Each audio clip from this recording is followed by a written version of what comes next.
I think we're just looking for something different, a different place to go to photograph people, really.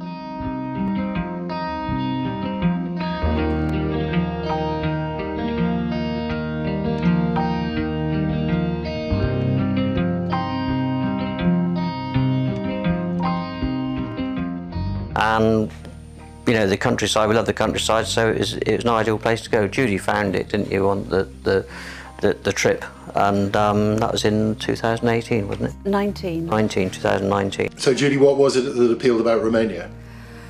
Just that it's the last, one of the last remaining almost medieval peasant communities, and fascinating to see that, to understand how the whole system worked and what their values were.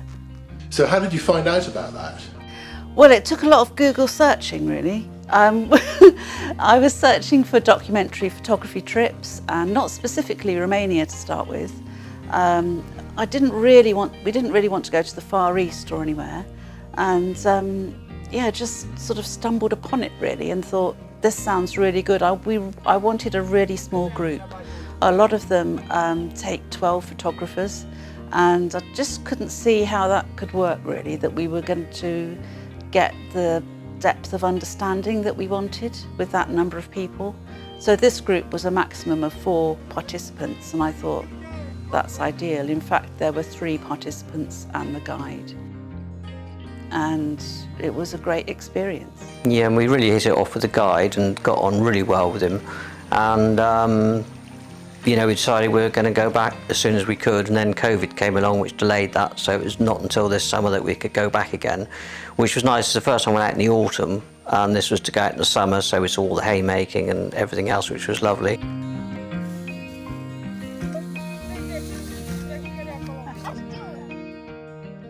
And the way they just live hand to mouth, really. They're still subsistence farming.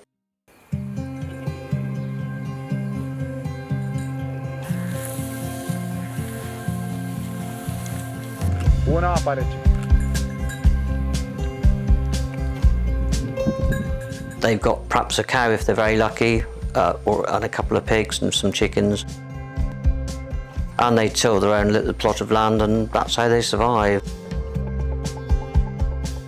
If they haven't got family that can help them, they just survive somehow, you know? But then some of the people have survived through a lot worse. Some of my brothers, the Russians called them in Hungary and put them in Siberia in prison. And let them die of hunger. So why do they live like that in what is, after all, the European community? Well, it's the government, really. They're not that well looked after. They don't care about them up in the mountains. They're pretty remote, a lot of these people. You know, we drive for miles long tracks to find people up in the mountains, and some of the tracks are pretty bad, you know. And they've got no transport. Horse and cart is the main transport if they're lucky to have enough to have a horse.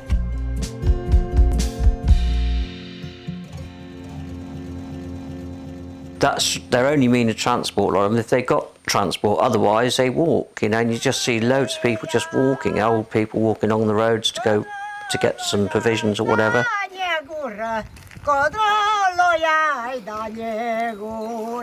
They haven't really got a choice, have they? No. Because if they could find a way to a city, then they'd be homeless and have no income. So the best option for them is to carry on with this sort of subsistence farming.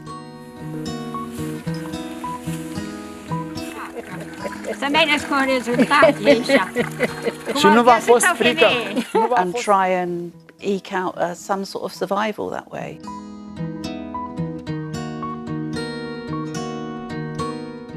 And it's clear from the pictures that a lot of the people are the old people who can't make that move to the city. It is, yeah.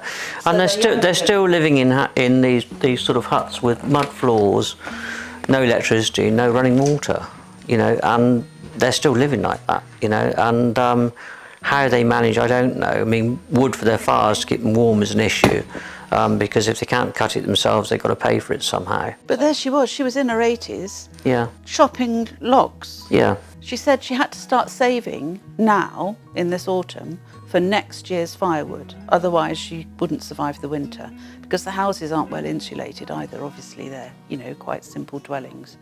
And I was amazed. She said she was tired because she'd spent the day chopping these logs into a suitable size to go into her fireplace. And sometimes, though, there's this, I think because of what they've lived through, and because during the communist regime, the Communist Party seized all the animals of people who were small farmers and put them all on a big collective farm, and then made people work on that farm.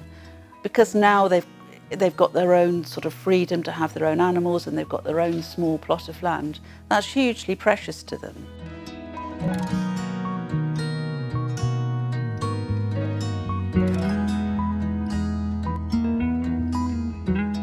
Another old day, we walked up the mountains to a place. There was no road, no proper, just a very unworn path up to a house. You would never know a house was up there.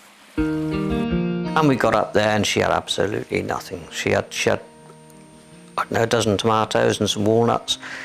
And she insisted that we had 5 tomatoes and half of walnuts to take away with us. And walking down the mountain, leaving her with nothing, we just felt awful. But she wanted to, such generous people, they want to give you whatever they've got, you know, and share it with you. And sometimes it's just so humbling and heartbreaking at times. There is a great tradition of hospitality in that kind of community. There is, isn't there? yeah, there is, tremendous. I mean, the old couple that we visited again this last trip. So they have like 6 cows, and he said I would keep even more of them, but I can't anymore. It's too much for me. They had nothing because they weren't going to kill their pig until Christmas. They got no meat until Christmas, and you know, we're October, you know, and she had some pickled vegetables from the summer, and she had potatoes, and she insisted on cooking us a big pot of potatoes. She wouldn't let us go without eating, and she just cooked these potatoes, so we had a dish of potatoes. That was it, you know. But I mean, that's all she had, so you know.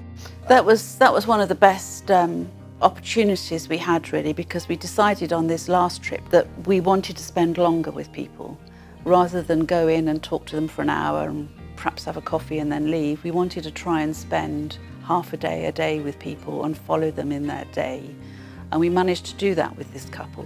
And soon enough, they just got to the state where they carried on and ignored us. Yeah. And we were, you know, and she'd do the washing up and sweep the floor, and he'd be mucking out the cow shed. And then after a while, she sat down and I sat next to her, and we just had sort of quiet time where nobody said anything. And it was great to experience that. And I think they really appreciated the company as well.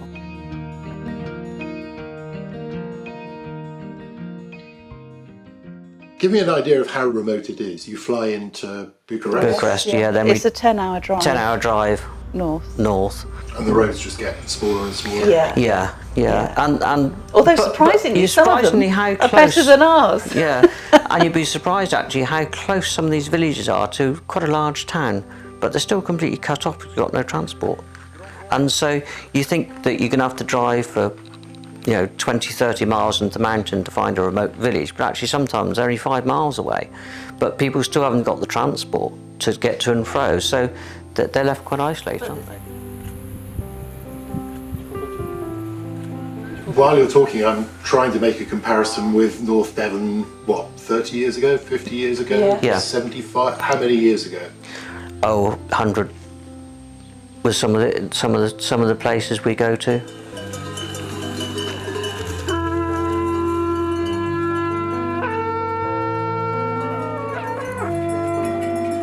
It's got a, I mean, they're still cutting hay with a scythe, they're still making haystacks.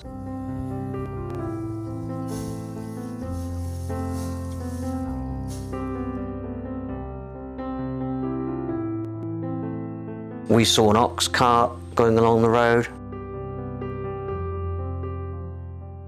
Some have got a little bit more need, might have a rotavator to rotivate their garden, but in general they're digging by hand, they're doing everything by hand, you know, and still, you know, some have got electricity, some haven't. The water comes from a well or a spring, you know, so it's pretty basic. I mean, it is like, you know, like the village here's got wells and things, you know, which were used years ago, and it's the same. There's wells in the villages that people use communally or whatever. So, and you know, that's used to water the cattle and sheep and goats and whatever as well. So, I think it probably would be about 100 years ago because it's got to be. Yeah, so few you're of them going have back at least. tractors or anything, you know, or. No. Yeah, there was one chap up on the mountain we stopped to see, and he got quite a large herd of cows actually, but he builds 130 haystacks a year. Yeah, You by know, hand. by hand, cuts it with a scythe, rakes Yeah. it all up, turns it, dries it, and makes haystacks. Does 130 a year to feed his cows, but there's no money for the milk. They get about, it works out a few pence a litre, doesn't it? Is all they'll get because it's so remote for anybody to come and collect the milk. It's just not viable. So he feeds the milk to pigs, rears the pigs and slaughters and sells the pigs on. Which he's doing okay. He's got quite a bit of land and a big herd of cows, but he's still got to do 130 haystacks a year on his own, you know, to make that work, you know, which is a horrendous amount of work. It's just relentless, really. Yeah, You can't. I can't express how much admiration I had for that old couple and the way that they just constantly thought about what job they had to do next. There was no concept of really sitting down for a rest much, you know, and they're in their late 80s, and it's humbling, really, you know, and also going up to some of the houses, we just really struggled to get up there, didn't we? And some of the kids are walking up there twice a day. Why struggle? We struggled because we weren't fit enough because it was such a steep inclines up the Yeah. mountains to get up through the pastures and everything else, and It's such a long way as well. Such a long way. To where they're living, and then when we get up there, they got no water. And they did have electricity because the church actually supplied them with a solar panel. They got one battery and a solar panel which would do a light for them, basically. A light and but, some phone. You know, they're still living without fridges in hot weather. It's really hot out there. So, and they're still having to live without fridges or freezers. So they're preserving meat by putting it in pork fat and things, and you know, doing stuff that would have been done in this country a long time ago. You know, so basically, quite often these houses have 2 rooms. The bigger room. And at night, the family just splits themselves between the 2 rooms and they sleep on sofas or whatever, or beds that actually are propped up with logs, and it's a very basic lifestyle.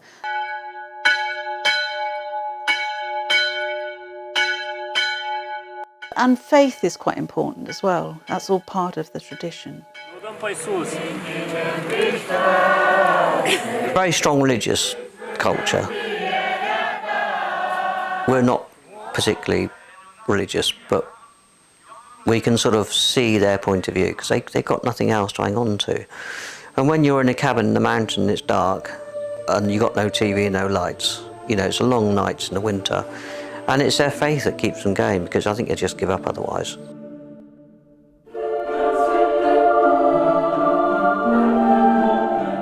They do walk miles and miles and miles to go to religious ceremonies in the churches, and you can see the strength in that, you know, and the ceremonies are really lovely because they, unlike our ceremonies, they have the ceremony, then afterwards all the villagers bring food.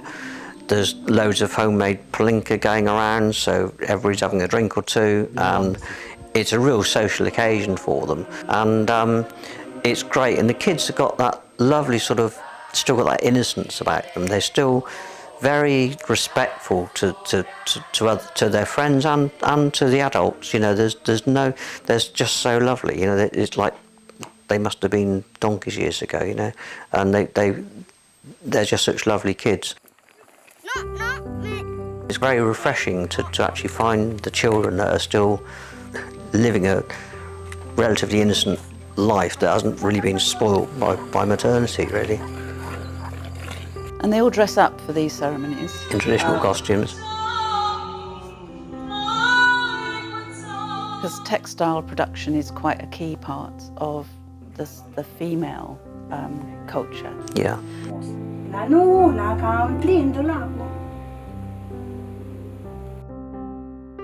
And they still knit socks and Do lots of embroidery and blankets.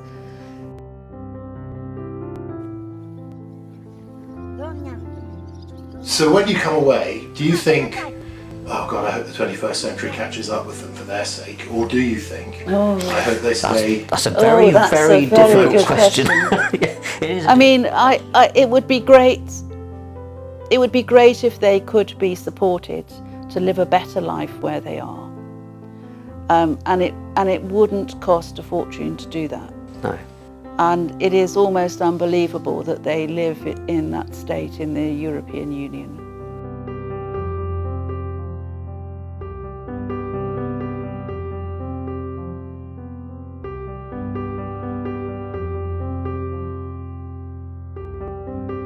So what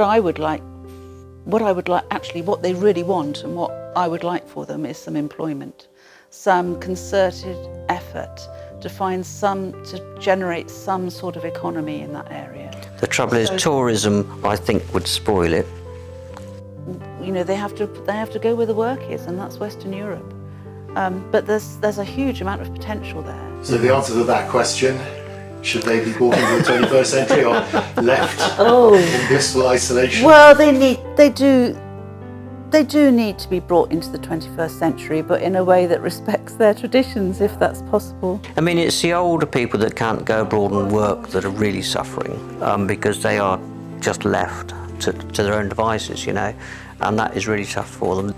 So it's difficult to predict which way it's going to go out there, really. I mean, when these older people die off, you know, what's going to happen? Quite often when they die off, their houses are burnt. So you're documenting a lifestyle that may simply not be there in 20 years.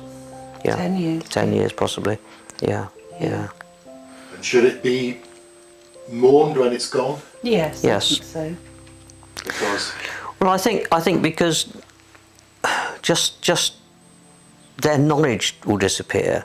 That how they preserving their food and how they're actually looking after their livestock, which is in most parts really well, you know, and it's that sort of, I don't know, it's a whole culture. It's the whole will be gone. culture. It's the fact that they live so sustainably and successfully on so little in a rural environment.